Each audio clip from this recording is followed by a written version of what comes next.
Alicia Hepburn. Thanks for having me. Thanks for joining us.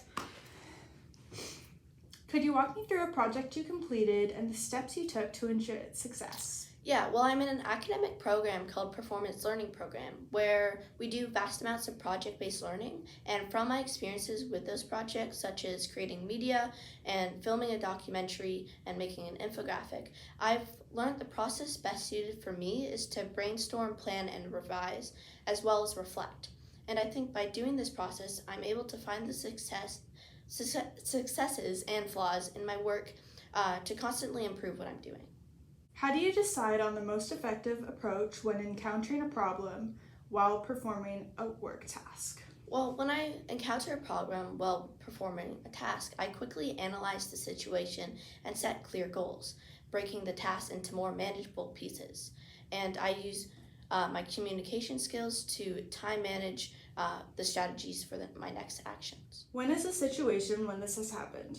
I participated in a provincial challenge in the international organization Destination Imagination. There was a main challenge that had to be solved in a few months in a team setting, and I worked with 6 people to finish this challenge, and we found many problems with our solution, and we were able to take an effective approach, as I previously mentioned, by using the strategy of revise, reflect, brainstorm, and reach our final goal. What strategies do you typically use to prioritize tasks and manage your workload effectively? When it comes to managing my workload, I start by recognizing the importance of each task, and then using my skills with a software application called Things, I implement deadlines into a customized list. Okay, thanks for coming today.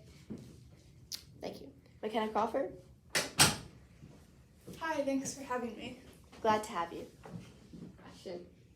What strategies do you typically use to prioritize tasks to manage your workload effectively? Yeah, so before I complete a task, I look at everything I need to complete, and then I prioritize the tasks that I know I will find harder so I can achieve them when my brain's more active. Then I make my way to the easier tasks. I also set a timer on my phone for each one of the tasks that I do so that I can make sure I don't spend too much time on one thing and then not enough time on the other. Could you walk me through a project you completed and the steps you took to ensure its success? Yeah, so as you may know from my resume, I'm in a program called the Performance Learning Program where we do lots of group-based projects.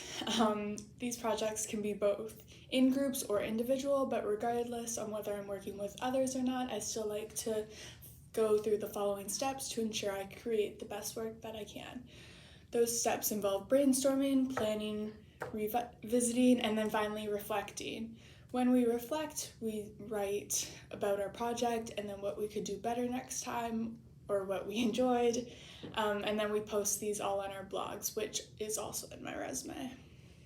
What are your strengths and weaknesses? Yeah, so some of my strengths, as I mentioned in my resume, are that I pay close attention to detail and I'm an extremely organized person. I'm a loyal and devoted worker, and I think all these skills could be beneficial for this job position.